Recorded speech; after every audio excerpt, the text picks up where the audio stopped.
What's up, y'all? Today I'm going to show you how to make one of the most versatile, simple, cleanest future rhythm sounds that I know how to make, and it is this sound right here, the blue sound, and I'll go ahead and play the clip so you know what you're getting into.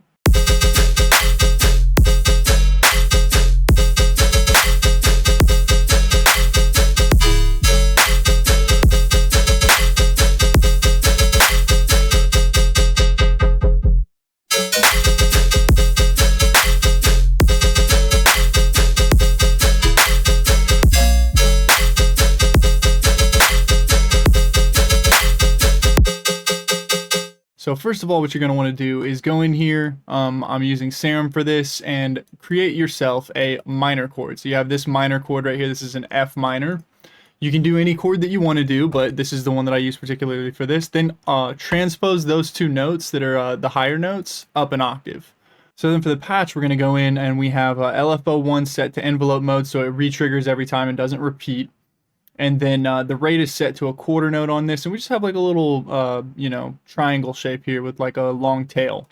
And then I add that to a sine wave, and then the level on that modulation is going to be a little bit less than all the way up. And then also I have a little tail here, which just lets it decay out, right, instead of chopping that tail off sharply. Then for your second oscillator, you're going to add a square wave with the mirror set to 50%, and then I have a low pass filter that only affects the noise in oscillator B here, so the first oscillator is bypassing that. And then I just put a little noise that's kind of pitched up with a little less of the modulation there. So no effects in Serum. Then we go into our post effects, and really simple stuff here.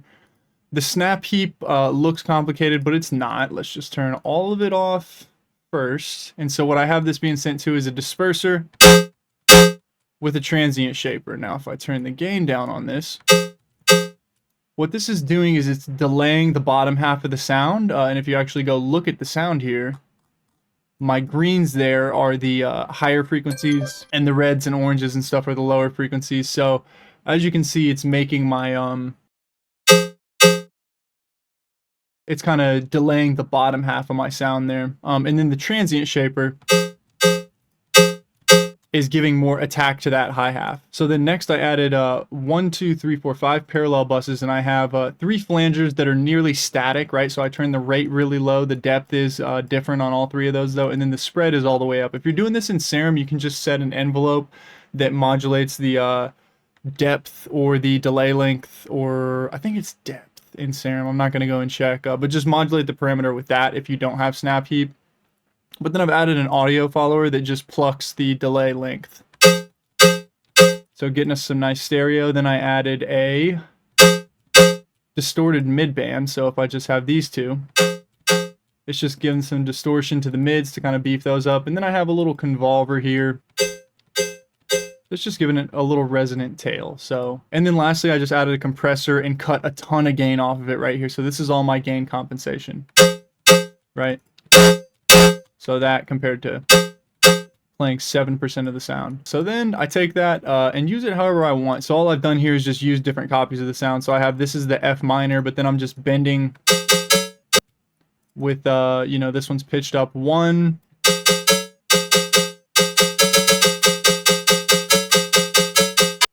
And then here I have 2 other ones, and I've kind of colored them so I'll know which one's pitched where. So the blue one's pitched down, the green one's pitched up, but it's also long.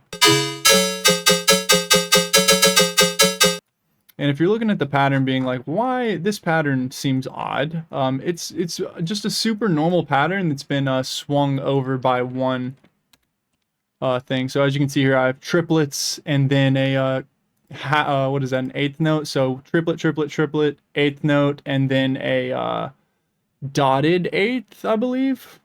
Yeah, dotted 8th. And then when I take that and just swing it over 1, it gives me that nice interesting flow that I have for this one. And then, just adding the sub and then pitching the sub around so it makes sense for what's going on in the track. And with that, y'all, I'm not gonna, expand on this too much more than that. I do have a little delay that sweeps in right there, and that's going to do it for this one, y'all. If you want to support, first you can go to Patreon. I'll put this project file on Patreon so you can do whatever you want with that, and then also I sell sample packs on Gumroad. Third Wave Dubstep, which is where this sound came from, has a bunch of good sounds in it. That's the future Riddim section of the pack, which you can buy separate if you want to. So that's going to do it. Thank you for watching. See you in the next one.